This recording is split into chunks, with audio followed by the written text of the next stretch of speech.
Okay. I feel like I need headphones. I know. All right. Welcome back to another episode of Books Closed. This episode is sponsored by TatSoul.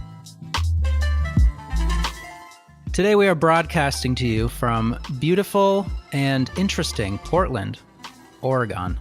Do you say Oregon or Oregon? I say Oregon. Oregon. But I also say other words differently than they say words here.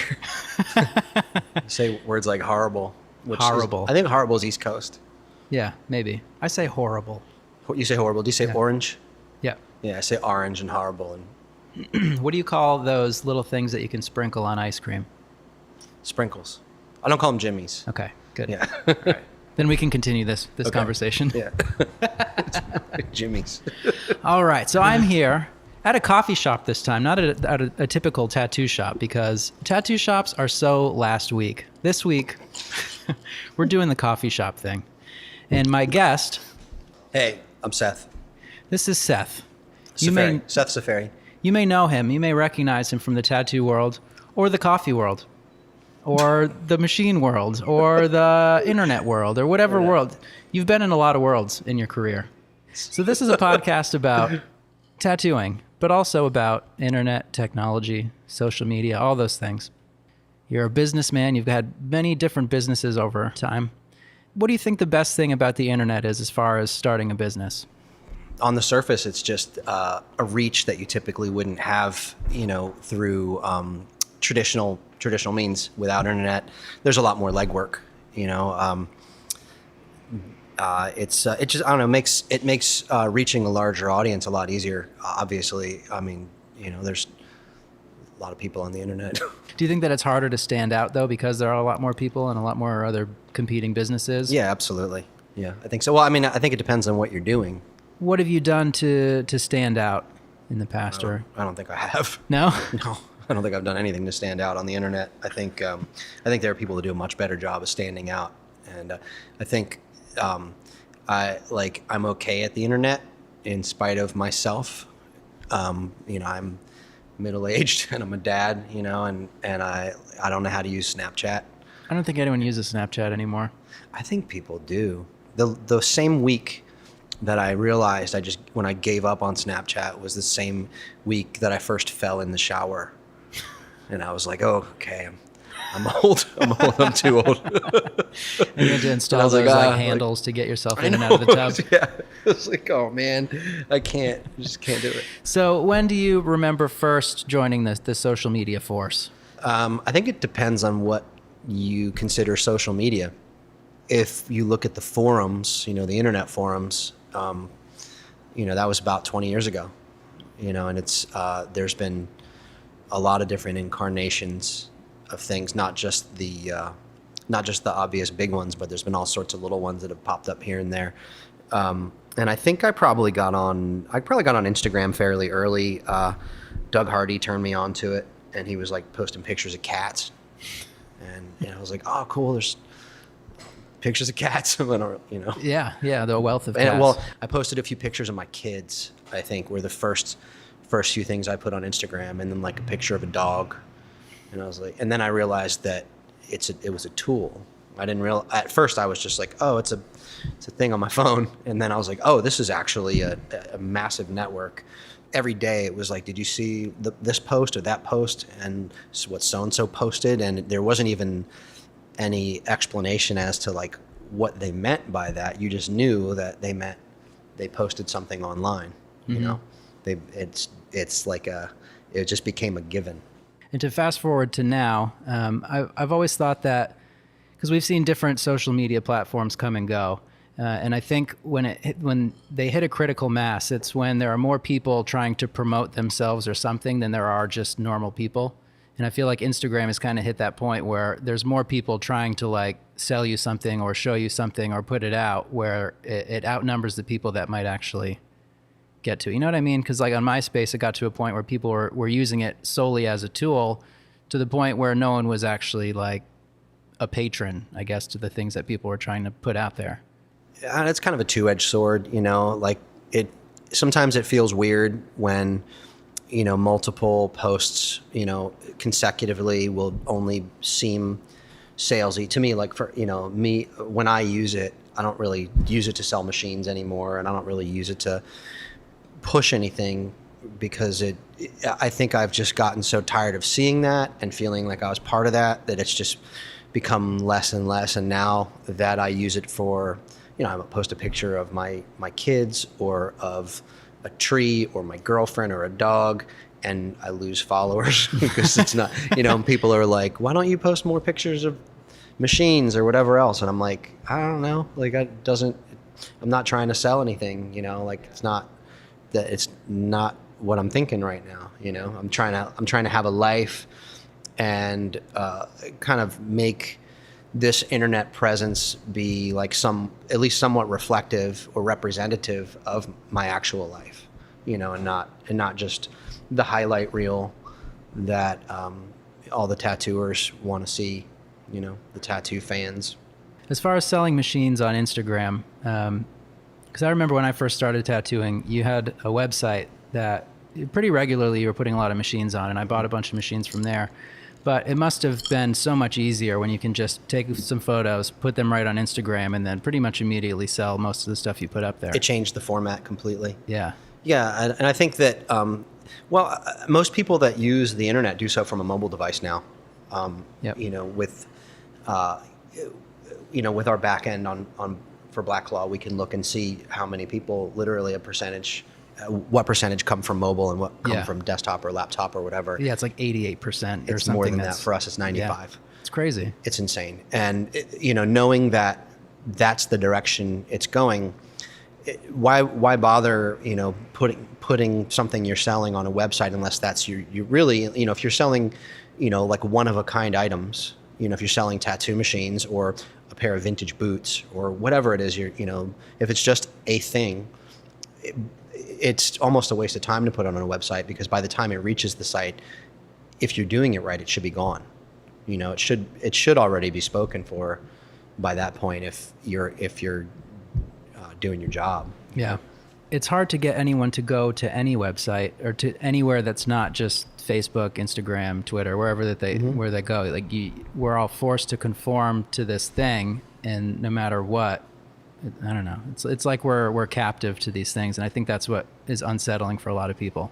We don't have the attention span to go on a website. Like you can also see how much time someone spends on a page, and it's like 30 seconds, and that's it. They click, it's done. And it used to be a lot different. People would go to a page and they would read, the about me, and they would read the FAQs, and they would read your backstory. And that's one of the things that we looked at with our Black Claw site. It's like there's a story about like who Grime and I are, who we are, right? Who you is, who he is. There's our backstory, and people don't look at it. They click right past it, and we assumed that our customers, our community would want to see that stuff, but no, they don't. They just want to go in and buy their thing and leave. And typically they're doing it from a phone, and they're in the shop or they're driving, they're, re-upping their stuff. And, that's cool, but I think it's important to be aware of that and not put stuff in people's face that they don't want to see.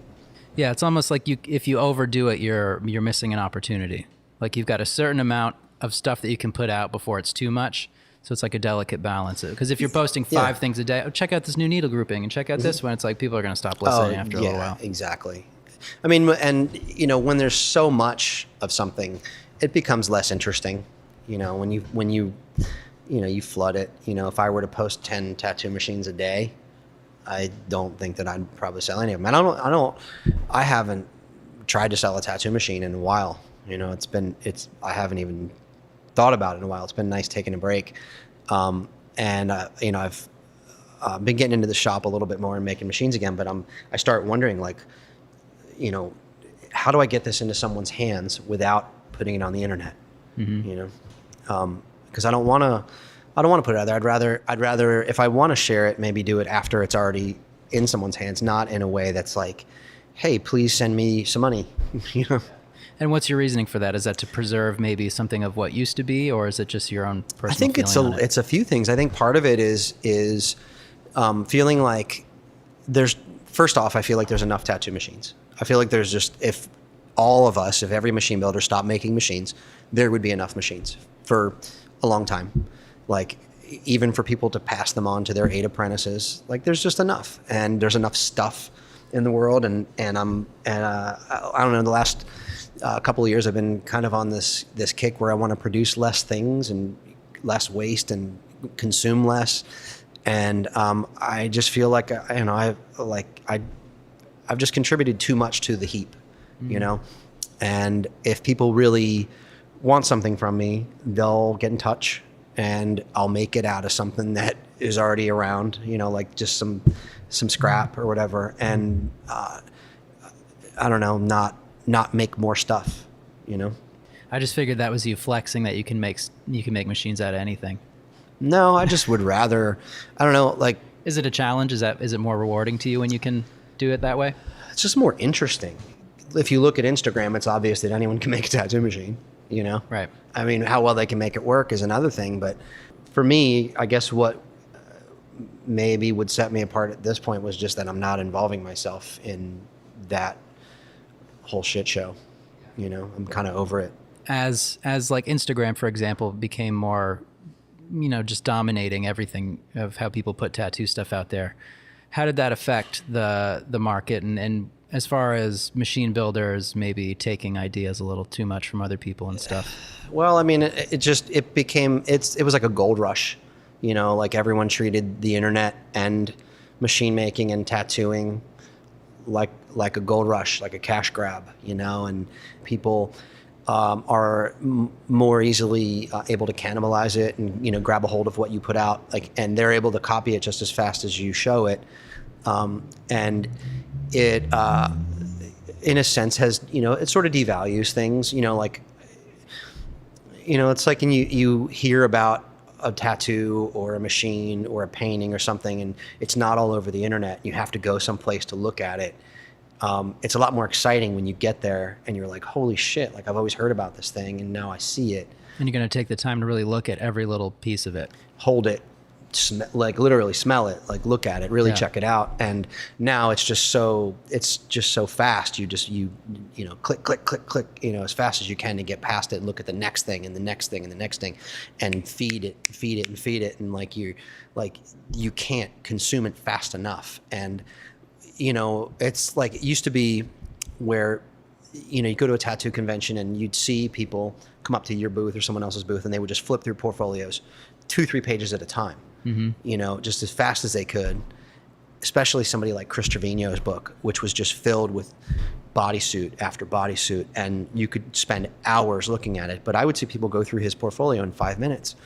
And it's the same thing now where they're just clicking until they see the thing that they like.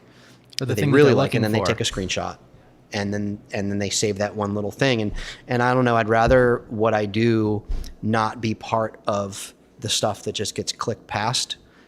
I don't do it for that. I don't do it for the consumption, you know. And there, you know, there have been times in my career, in my work life, that I've felt the need or actually had the need to keep up in some way, whether it be to pay the bills or to stay relevant. It's just not part of my life anymore. Why not? I think simplifying things for myself and focusing more on a quality of life, because, you know, while you can spend a lot of time making a lot of money, you never get that time back, you know. And like, what price can you put on spending time with people that you care about and your kids and stuff? You know, I have my kids the majority of the time. They're with me like 80%, 90% of the time these days.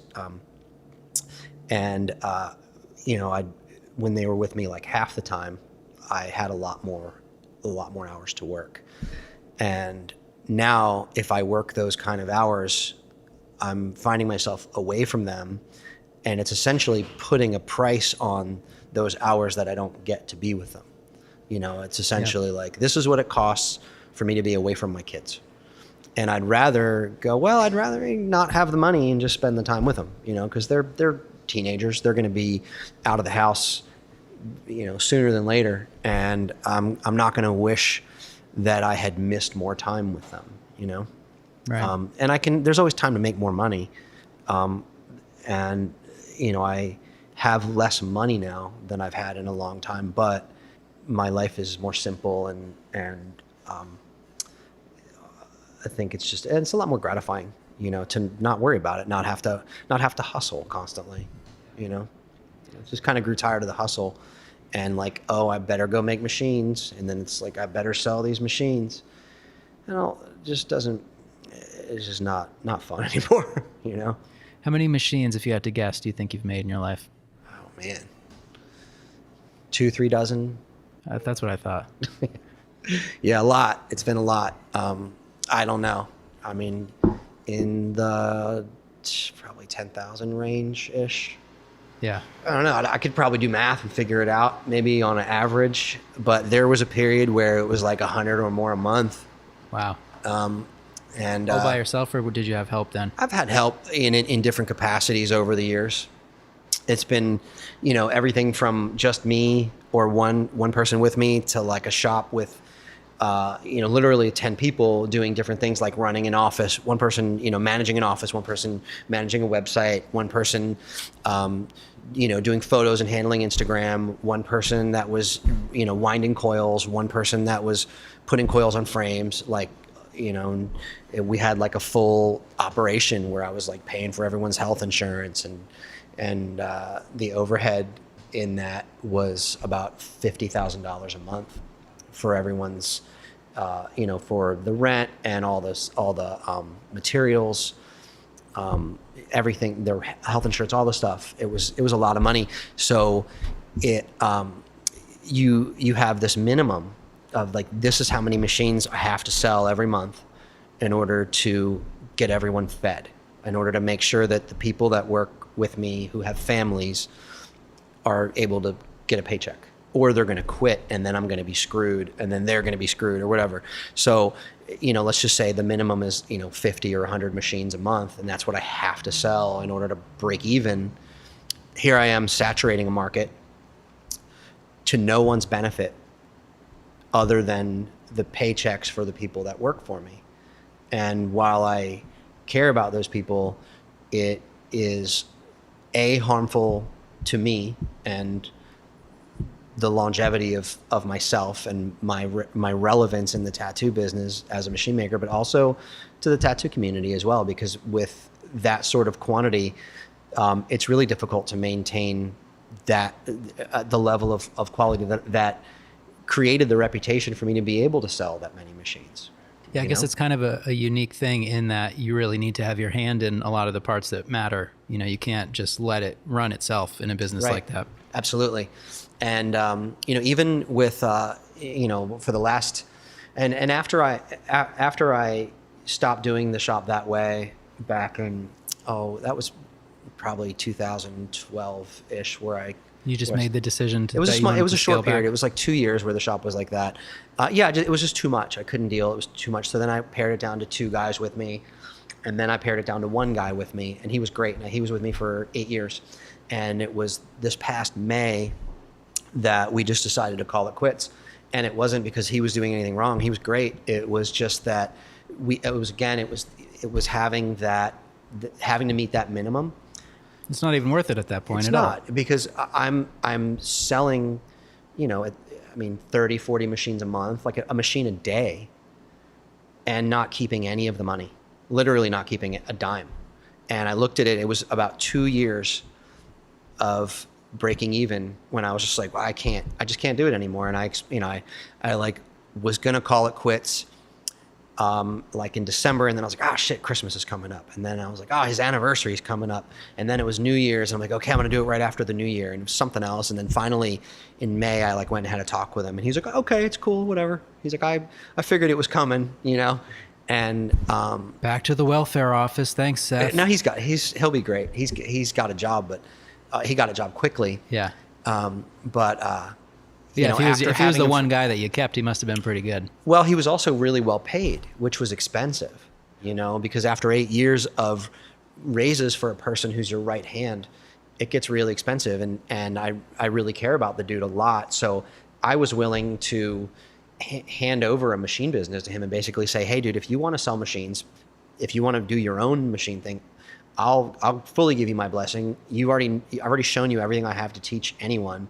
You know how to do this stuff from start to finish without missing a beat. You can do this entire thing yourself. Go on and make machines if you want to. And he was like, I don't know that I want to do that. He's like, he like wanted to do repairs. So I said, man, you should just, do all the repairs that I don't feel like fucking with and have people pay you like an hour, like a shop rate. And he's like, I don't feel like it. He had enough too. He's doing construction now. Yeah. Yeah. And we're still friends, and we go on rides and stuff together. All right. We're going to take a quick break, and we will be right back. This week's episode is sponsored by TatSoul, providing tattoo supplies and shop furniture to the professional tattoo artist. How often are you complaining about your sore back or neck? They might have exactly what you should be sitting on or having your stinky clients sit on. Check them out at tatsoul.com or on Instagram @tatsoul. And also, while he's not a sponsor, he is this week's guest, and Seth wanted me to mention to you his latest project called Machine.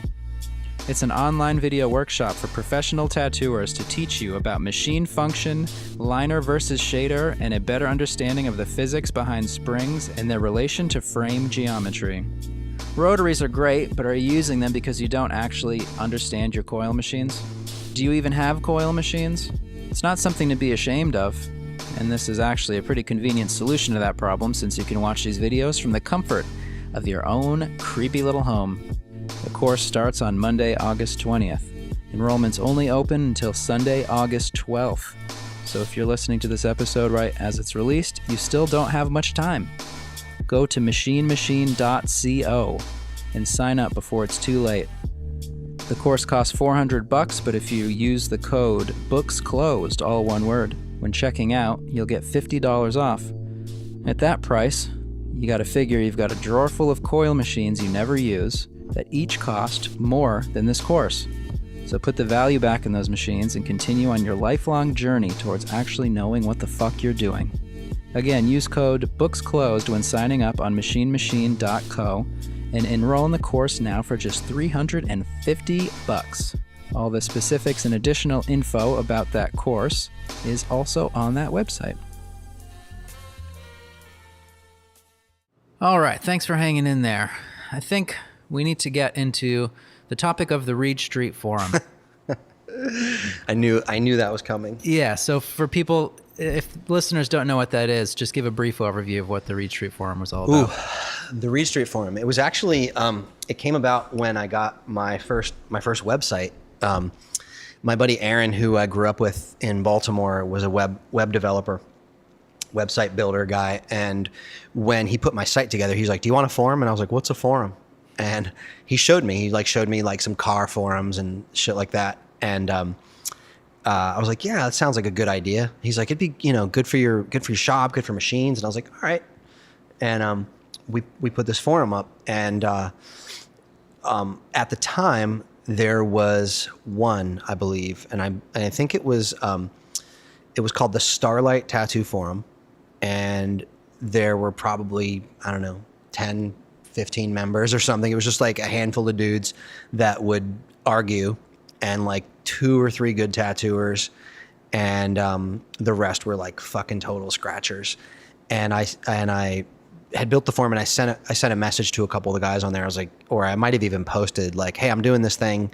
I want to do it differently. I want it to be kind of more contained, and I want it to be sort of an invite only or membership by request sort of deal, not totally open.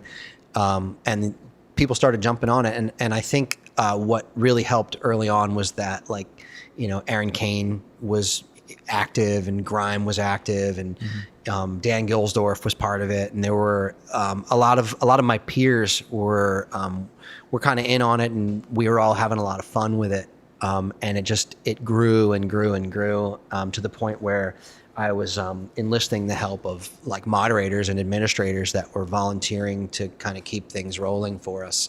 And it kind of just turned into what was like sort of the first like online tattoo community. What was your initial idea for like what it would actually be? Like, what did you think people were going to discuss? The mission statement for it was I think it was like to it was supposed to be just like an exchange of information, you know. I can't remember exactly what it said on the forum, but it was like essentially to create an environment of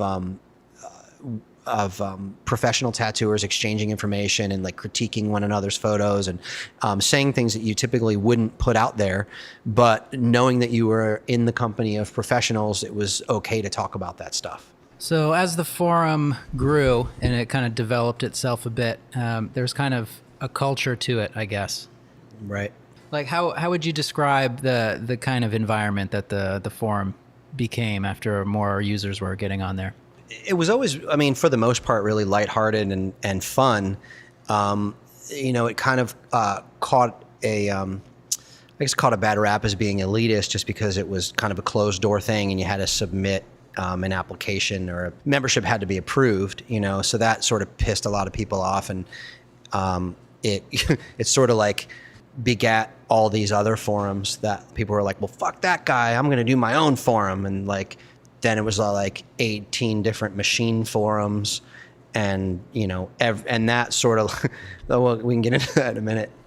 But the forum itself was a lot of fun for a long time. And I think at its peak, it was like 12,000 members, which at the time was a lot, you know, at the time it was the biggest community of tattooers online that anybody had seen at that point.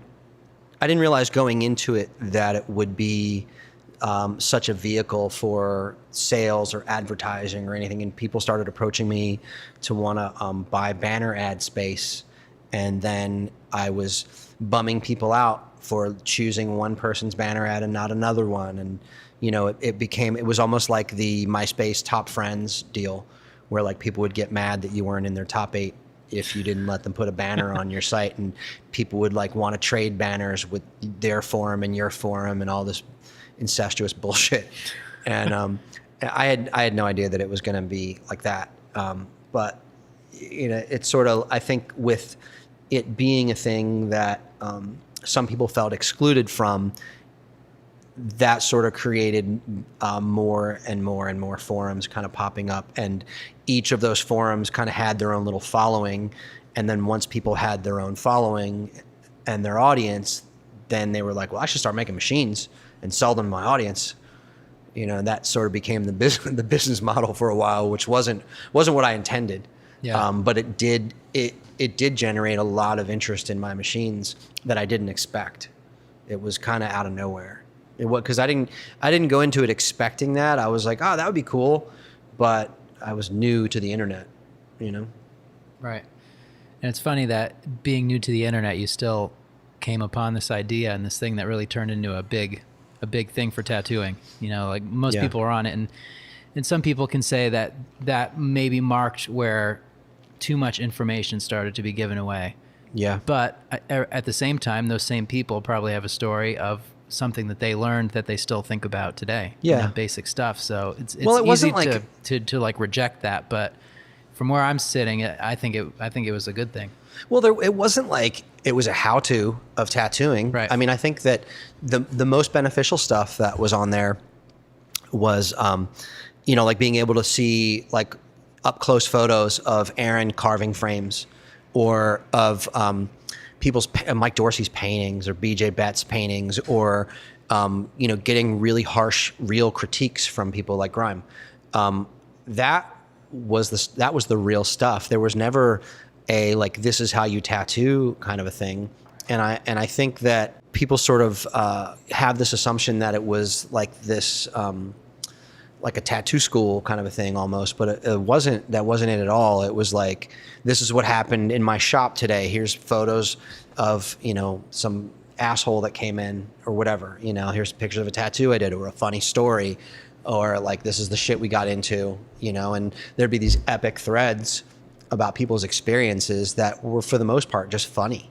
Yeah. You know, it was really entertainment, but it was like shop talk with people all around the world that you typically wouldn't get to see. Yeah, I would liken it now to like a closed Facebook group is really what it was. So it's Right. interesting how it was very ahead of its time. Yeah. Because now it's just very much in line with what people use all the time now. Right. I know it was good for me when I was first starting a tattoo to being on there, because it gave me an attitude, or it gave me a point of view that I really lacked from the people that I worked with. As far as seeing people critique others' tattoos on the forum really showed like a cutthroat, like no excuse kind of attitude that I think really helped me. It's intimidating, and it was hard to swallow at first, but that specifically is what I remember that I got out of it, just really starting to look at why I'm drawing things a certain way or why I'm doing things the way that I do it. And really you have to have reasoning for it, and you can't just call it a style or, you know. Right. Well, and there's also the people that would attempt to critique without really having much of anything to stand on, you know, where. And then everyone piles in and calls him a fucking loser. Right. Well, yeah. I mean, the thing is, like, that's kind of why part of the deal, part of being on that forum was you had to put the year you started tattooing, so that way, if you're gonna critique, if you're gonna act like you know some shit, we want to know where you base that from. You know, like where is that coming from that you're claiming to know all this shit? And you know, somebody said they started tattooing in 1984, and can verify that, you're gonna listen to them. You know, right? And if it's just some random dude who calls himself Fire God 666, which that was a thing, you know, just typing in all caps and yelling about shit. Yeah. You know, it's easy to discredit that stuff. You know, and there's also the people that wouldn't say shit in public. You know, there's also the people that were like, you know, really apt to, you know, being internet tough guys and, you know, giving super harsh critiques that would never say those things in person.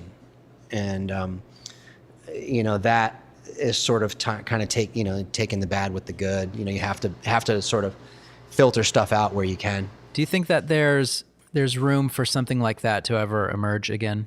I mean, we're already talking about how hard it is to get anyone to go to any website other than that. But for something really kind of pure like that, now it might be refreshing in a way. I think that there is a place for it. Those forums still exist for all other industries and interests. They're still out there. If I don't know, like I typically, I don't pay a lot of attention to this stuff, but I see people using, you know, like microblading forums, and they're massive. Where there's microblade technicians, like thousands and thousands all over the world, that are like communicating about which equipment they like and which techniques, and they're like going to seminars and conventions and all this shit. And there's massive online communities for this sort of stuff. And I do feel that there's a place for, you know, sort of a revival of a forum like that. And I've had countless people suggest that I started up again, and I can't imagine having the time to fuck around online like that anymore. Because I think the problem is, what would anyone get out of creating that? I think the same thing that anyone's ever gotten out of it is sort of a captive audience. Yeah. You know, I think the person who is in control of that, who has that you know, crowd of, you know, 1,000 or 10,000 or 20,000 people, or however many it is. It'd probably be even more now, because you can spread the word about it so much. It would be the same thing as it was back then. You know, I don't know that it would be as powerful, but I think there are tattoo forums that still exist. Well, what happened to the Reed Street forum? It turned into Tattoodles? It turned into Tattoodles, which I didn't know that it was going to turn into Tattoodles. I thought it was, it didn't really turn into Tattoodles. It was absorbed by Tattoodles. God, I fucking hate that name. I really like Adam Sky a lot, but Tootler. Proud tootler. Tattoodles. Adam took it over, installed it on his site. It became Reed Street Part 2. Yeah. And when that happened, a lot of people were like, fuck that. There's no way I'm going on a site called Tattoodles. So I had another one. It was like the secret Reed Street Forum defectors. Oh shit! There was like another one. It was like the side door I didn't because know it was about like that. I was too green to get in on that one. I can't remember how long after Adam did the Reed Street Forum, but it was like the secret, and it's actually still online. You can find it online. Yeah, I think if you type in like RSTF defectors on Google, it's like still up on like EasyBoard or whatever EasyBoard became. I forget what it's called now, but you can still access it. Let's get on there. We should. Let's go critique some shit. Yeah, from I was actually 15 years thinking ago. about getting on Vero now and like getting all the followers, you know, like being the one who's like ahead of the curve on followers. I think if you get about 30, you're crushing it. Yeah, that's what I'm thinking. Yeah. I wonder if anyone is actually on that. That was like the biggest up and down that I've seen in a long time. Like so everyone jumped onto it and then it crashed so hard because they were putting out the articles that the guy that owns it is like enslaving people or whatever it was. Well, it also didn't work. Right. Like Well, yeah. I tried. I made an account, but I couldn't get it to upload any pictures at all.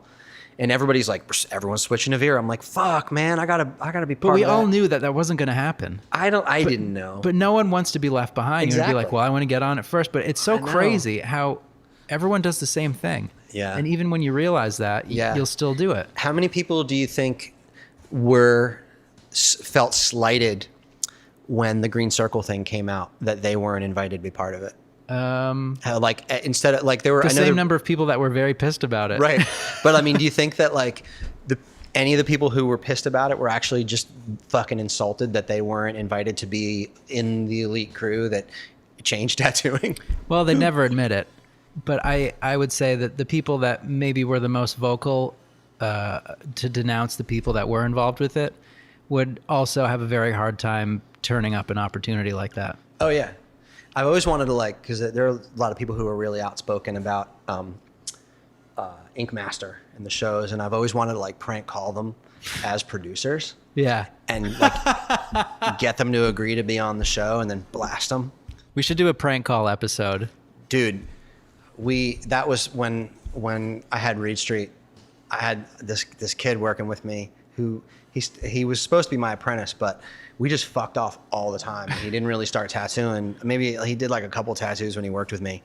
He was a refugee from New Orleans after the floods, and I took him in at the shop, and I was like he was like a friend of a friend, and he had been into doing prank calls for a long time, to the point where like he needed therapy. Like he was fucking addicted to it, and we started getting into it, and we would buy all these burner phones, and we would have like, it was like $400 or $500 a month. It was like $400 or $500 a month in burner phones, where we would just be, we'd go across the street to the Rite Aid, to the drugstore, and buy all the phones, and then start getting real paranoid and buying them all over towns.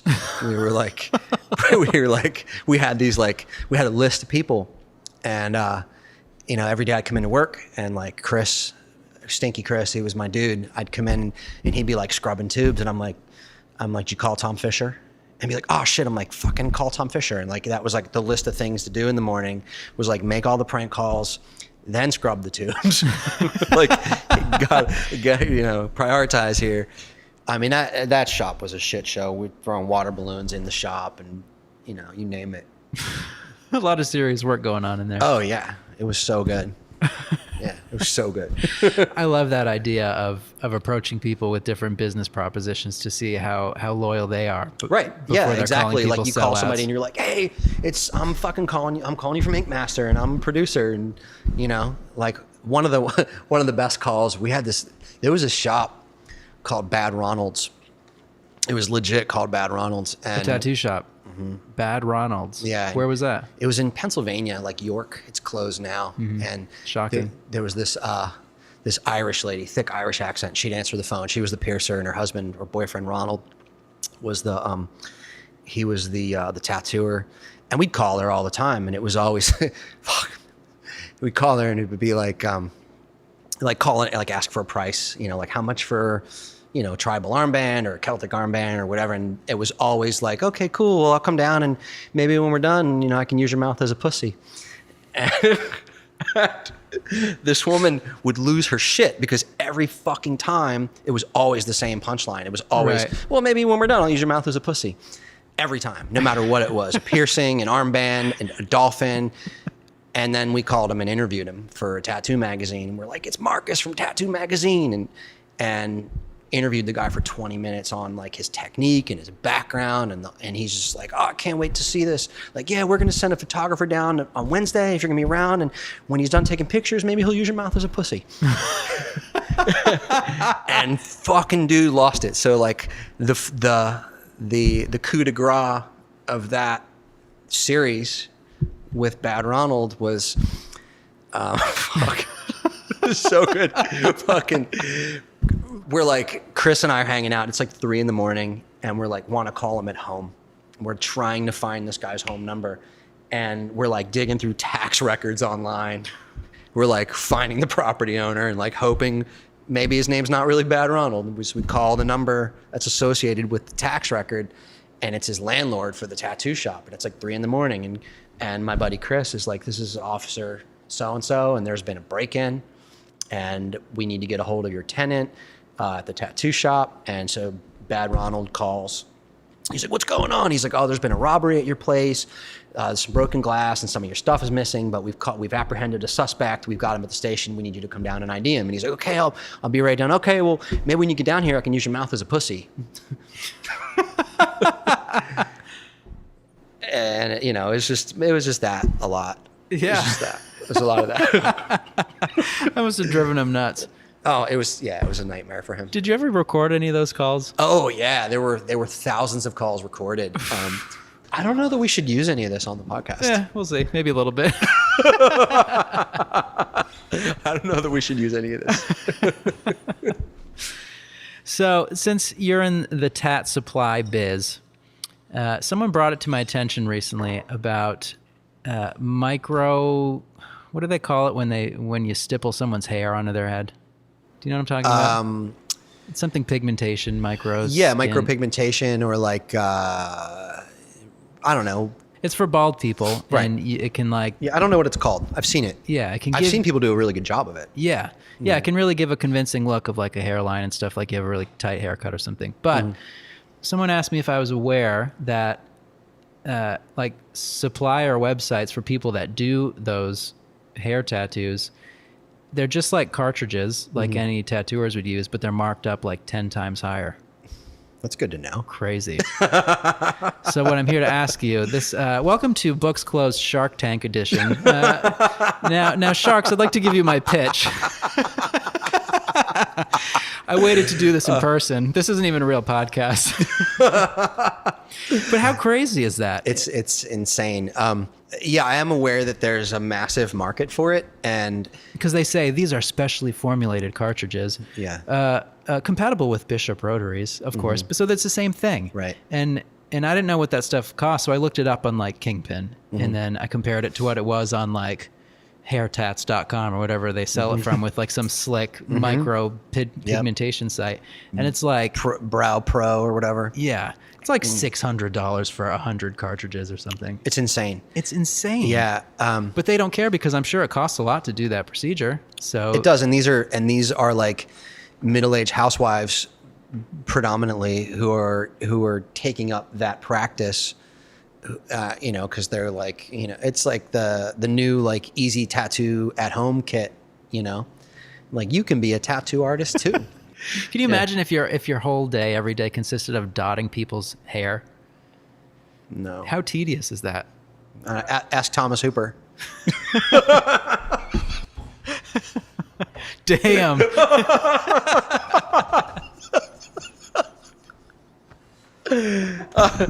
I had to.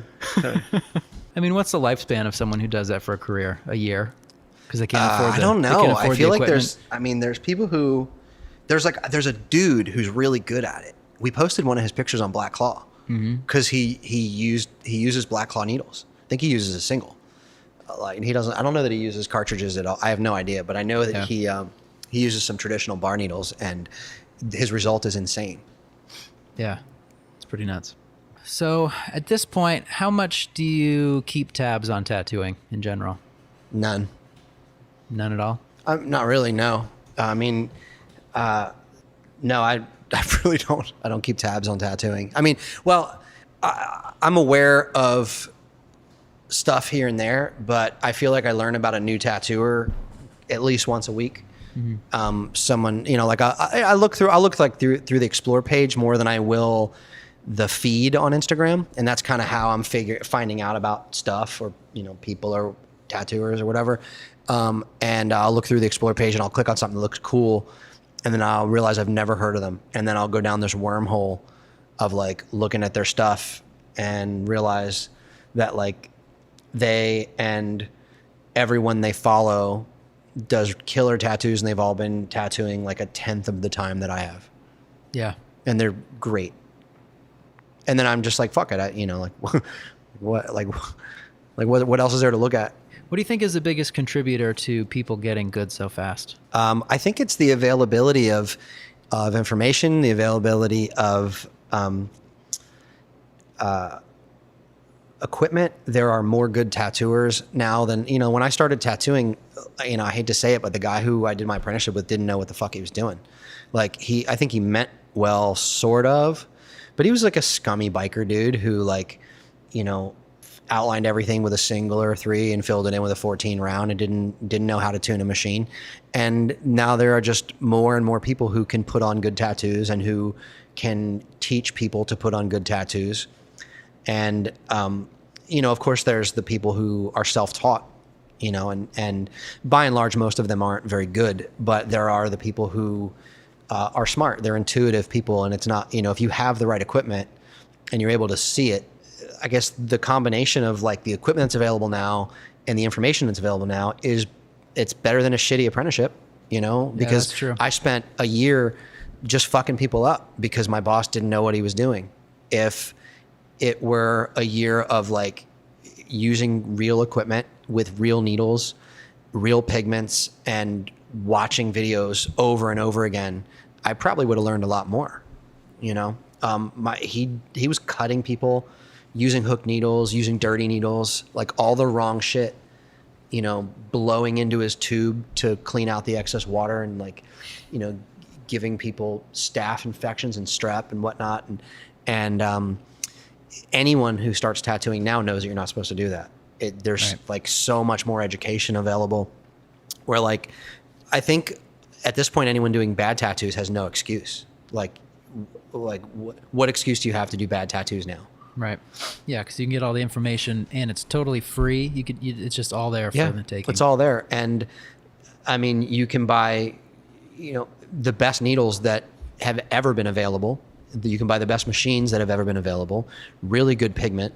It's all just getting better and better, and people are demanding better and better. Yeah. So like, really, what's the variable? You can't really teach intuition, but you can teach ability and you can teach skill. So you've been recently working on a new project that you've posted some stuff about, as far as education about machines. It's been sort of not back burner, middle burner project with my friend, my buddy Alex, who I've done a couple of projects here in Portland with. And he came to me and he's like, he saw me doing, that I had some workshops. Oregon has a continuing education requirement where you have to have a certain amount of hours every week to keep your license, and they'll audit you. They'll come and say, where's your certification of completion? And I put together a workshop that's accredited with the state of Oregon, where I'd have like 8 or 10 people come at a time, and they'd get some hours in with me learning to tune machines. And he's like, why don't you just do a video thing, and that way you don't have to do it over and over again, and why don't you do a video thing so that way you can reach more people? And I was like, I don't know how to do it. It was kind of like when I was new to the internet. He's like, I can put this together for you. I can produce it. I can film it. I can package it for you, and we can make something that isn't really instructional, but it's educational and sort of a supplement to what people might have already gotten through, whether it's self-training or an apprenticeship or whatever else. It's kind of just like just some extra stuff, and it's the way that I do it, the way that I do the extra stuff. I've always felt a little bit helpless in the machine department, so I think that it's a great opportunity to kind of continue my quest of understanding and everything. Yeah. I think I think a lot of people share that. I think that's why people use rotaries now. People are putting down coil machines for a number of reasons. The spring steel that we're getting now is not what it used to be. It's now typically all made in India or Pakistan. It used to be American made. It's really hard to get good spring steel. It's all brittle. It's not made to the same standards. It's not the same alloy. It's not the stuff we used to get. And that spring isn't designed to do what we're asking of it. It's designed to, go like switch on and off, like on a solar end, like a relay, but not 100 times a second, So you're having a lot more broken springs than you would have, even 5 years ago, 10, 15 years ago. Like the stuff is supposed to last a lifetime. I've got machines that are older than me that still have the same springs on. And that helplessness is what makes people put that machine away and never pick it up again and go, man, that guy's machines suck, or coil machines suck. And what I'm hoping to do is get people hyped on coil machines and get hyped on knowing stuff. And, when their coworker's machine breaks or their machine breaks, they can just take their gloves off and fix it and have confidence to do it on the fly, know what they're doing, feel it, listen to it, know what they're listening for, know what they're feeling for and why, and get back to work and maybe answer some questions for their coworkers too, and kind of get them hyped on that little part of magic again, Yeah, because you definitely have a bigger sense of pride in the machines that you use if you know that you're that you can make them your bitch a little bit more. With it, I think that goes for anything. I think that if you work on your own car or motorcycle, or even putting your own skateboard together, when you put the grip tape on it and, cut it out and put the wheels on and fresh bearings, it's like it feels so much better than when you go to the skate shop and like the guy puts it together for you. That feels lame. You feel like a fucking poser. Right. So like when you're able to do something yourself and own it and have an authentic conversation about it with your peers, know what you're doing. It makes a huge difference in your work, I think. Right. I feel like the best thing I realized is that the problem is usually my clip cord before anything. I think we blame machines for a lot of stuff, but it's usually just a clip cord is going to go south a lot quicker than anything else. Yep. Yeah, absolutely. Having a clip cord that has a really strong spring. I don't understand why we don't use something better. Like RCAs are better. A phono plug is better. I don't know why the tattoo community is so resistant to just switching over completely, from binding post and clip cord to something that just plugs in.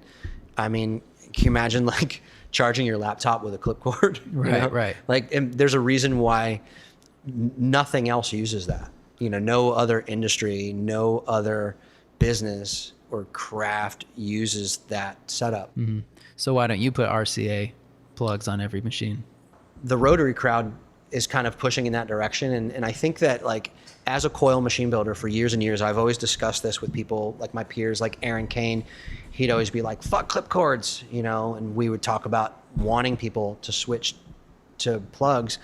And we didn't think that anyone ever would. We always assumed that there would be a pushback against it. Like, nope, people don't want it. People want to have a clip cord.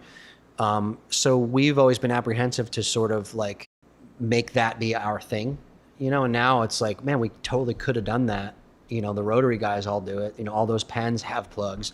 None of those have clip cords. And this is something that we could have and should have done years ago. Right. And I would say the reason that I don't do it now is because I don't make enough machines now for it to matter. And it's almost like the people that are still sticking with coils might be more like the purist crowd anyway, that wouldn't want it. Right. They want it to look cool and sound cool. Right. Yeah. Yeah. But I mean, I have, friends that have been using plugs for 20 years, like Timothy Hoyer. He's been on plugs for as long as I can remember. Mm-hmm. Grime has been on plugs forever. He only uses plugs. So it's okay. Everyone out there listening, it's okay. It is okay. It's fine. But, it's like these are guys who are great tattooers who've been on this thing forever for a reason, But you're right. It is, and it's either the foot switch or the clip cord, usually. I got a good question for you. Okay. Why do you think that tattooers are so defensive? I have a theory about that. I think that tattooers are spoiled by their customers. I think that tattooers, no matter how good or how shitty they are, their customers tell them they're great. And they have people telling them that they're great all day, every day. You're so good. This is amazing. Here's $500. This is amazing. You know, here's 1,200 likes. This is amazing. Here's money. You know, like, you're amazing. You're amazing. And when somebody says, hey, you're not so amazing, their whole fucking world comes crushing down. And they're not used to that. And it's like taking away that little shot of dopamine for a second. Right. They're like, they're not, what? I didn't get another like. What if all the likes just disappeared? What would we be left with? Yeah, like what if the commenting was all turned off? Do you think that's what fuels a lot of people now? That if that aspect wasn't there, that we can't just show off what we did and get validation from it? Haven't you ever noticed somebody will post a tattoo and it'll be kind of a dud and then they'll delete it? Yeah, and sometimes they post it again. Mm-hmm. See if maybe they posted it the wrong time of day. Right. See how it goes. Yeah. I just kind of the voyeur in me sometimes I'll check in on certain accounts of like people that I'm not a huge fan of as like an artist or a person. And I'll just kind of like once in a while I'll look just for the reality show aspect of it. And I'll see that they've taken down a tattoo that I knew sucked. You know, and eventually they figured out that it sucked. Right. Or maybe it just wasn't, you know, maybe just people, you were talking with Chris, I think the other day. Were you talking with Chris about it the other day about how like, you know, certain things just don't get the engagement. Yeah. You know, right, and right. I think that. Yeah, some stuff's more striking just due to right. the way and I think that people will, the current like new generation of tattooers, when they set out to do a tattoo, it's with the concern or with the consideration for how the internet is going to react to that tattoo. And does it fall in line with their audience's expectation of that artist? Does it fit with the other stuff they do? Is it as cool as their other stuff? Is it going to like upset their algorithm, you know? Yeah.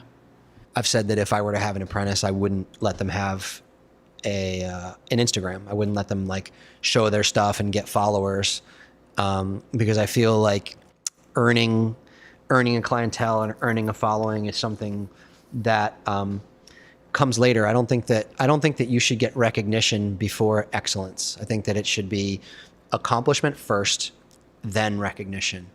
And I think that people fish for recognition first as they're building experience and building accomplishment. And then, you know, 2 years into their, you know, into their apprenticeship, they finally do a good tattoo and they've already got a following that's like built in. And I don't think that builds a whole lot of character. Builds a lot of ego. I think that it builds and it's a false ego, you know? It was an interesting thing that I saw when I had made a video about soul tattoos. And I went out in the woods behind my house with my wife, and she put on a blonde wig. Mm-hmm. And it was a spoof on a real woman that does stuff like that. Mm-hmm. But I put it up on Facebook, and it got 2 million views in a week. People thought it was real. People thought it was real. They didn't even question it. Right, and there were people who thought it was real that were mad about it, and people who thought it was real that were stoked on it. Right. I got so many messages from people trying to make appointments with her, thinking that I was like her agent. And the thing that was interesting about it is that they were all like creepy men. Really? 100%. There was not a single woman that wrote to get tattooed by Ember, the soul tattooer. Oh my God. And some of them I would respond and see how far I could take it. And I said like $1,500 minimum, $2,200 minimum. Everyone was like, done. I'm into it. And it was like right before winter. So I looked at Rachel and I was like, you're going to have to start tattooing now because we're going to be rich. They don't care if it's good. They want to be healed. Right. People, I think these days, I think that people can create a persona and then capitalize on the persona. And it's sort of, I don't know, I guess I think that's always been present in the tattoo business. There's always been people that were characters that had customers because they were characters. Yeah, because people can latch onto that and identify with it, or like it becomes more of a thing. And it's funny because all the stuff that I focus on when I make parody videos, it's pretty much that concept is what intrigues me. People that like create this weird circus around themselves. But the more I do all this stuff, like podcasting and videos, I'm kind of becoming that person in a different way, because I've got more than double the audience or like recognition from my peers that I had when I just did tattoos and put them online. Right. I mean, you could separate it and make an account. You could separate it to make an account that's for your tattoos. Yeah. And then have an account that's for your entertainment. Right. You know, I think it comes down to what you want your clientele to be. You know, it used to be that you would cultivate a clientele locally. You know, you would, you'd go to the bar and, you know, hand out a business card or two and get to know people, and you develop your clientele by interacting, whether it be, you know, tattooing, you know, people that live in the neighborhood, or just meeting them when you're out or whatever. And that doesn't happen anymore. There's no more legwork, you know?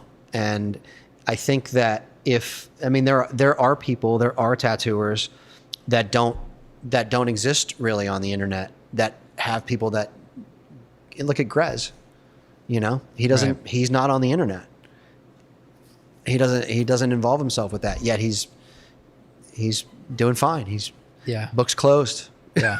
Well, it kind of creates another, like a special allure to someone, but it's assumed that they're also a great tattooer. Like, you can't just be Joe Schmo and do that and get the recognition for it. But the thing is, though, like, desirable because you can in certain places, you know, like in the Midwest, you know, you have shops that, you know, this guy's been tattooing there for 25, 30 years, and he's got his local clientele, and that's just who they go to.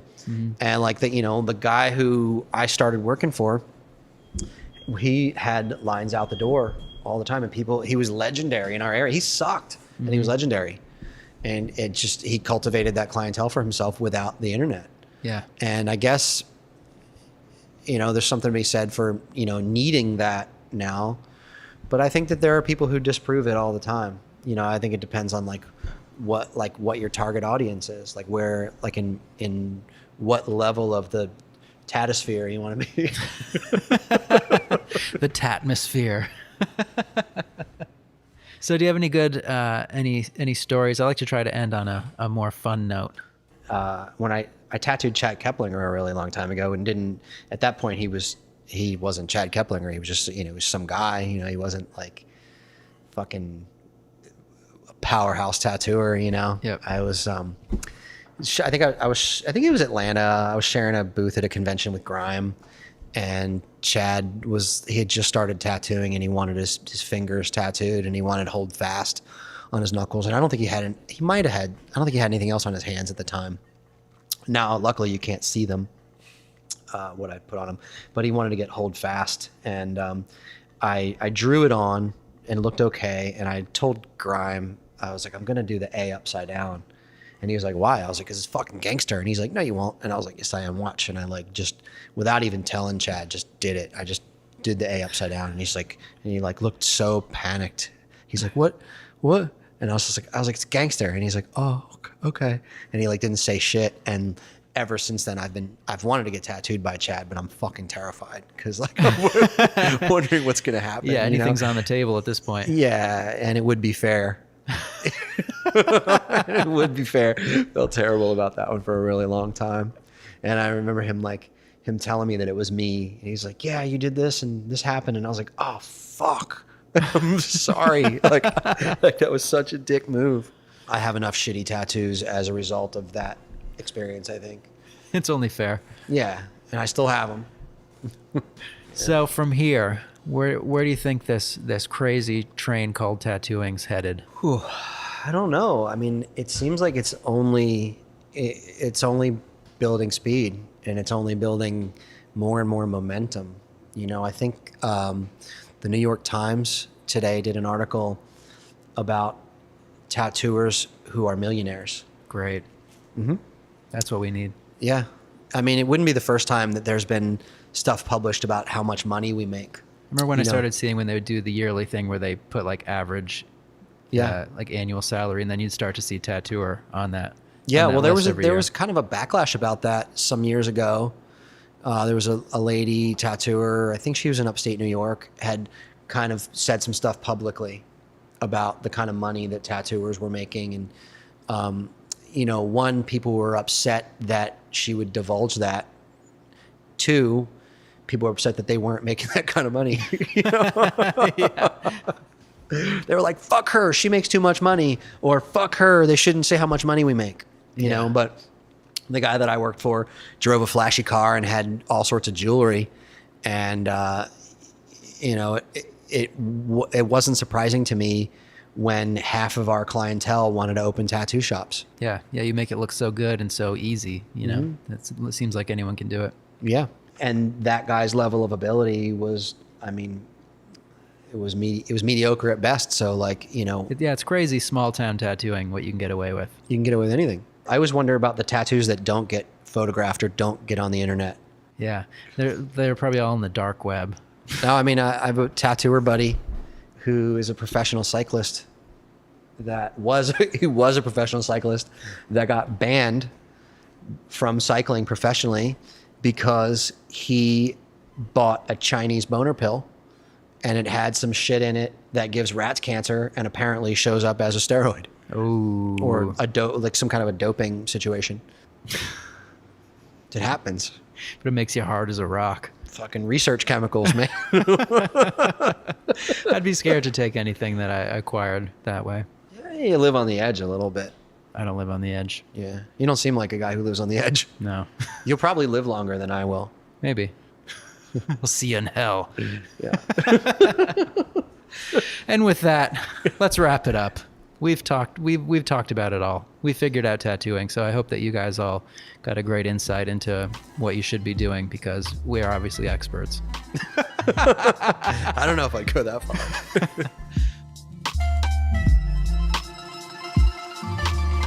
Another big thank you to this week's sponsor, TatSoul, and also to our guest, Seth Ciferri. You can follow Seth on Instagram at Seth Ciferri to keep up with everything he does. And again, I urge you all to sign up for his online video course on machinemachine.co. And don't forget to use that code BooksClosed when signing up to save $50.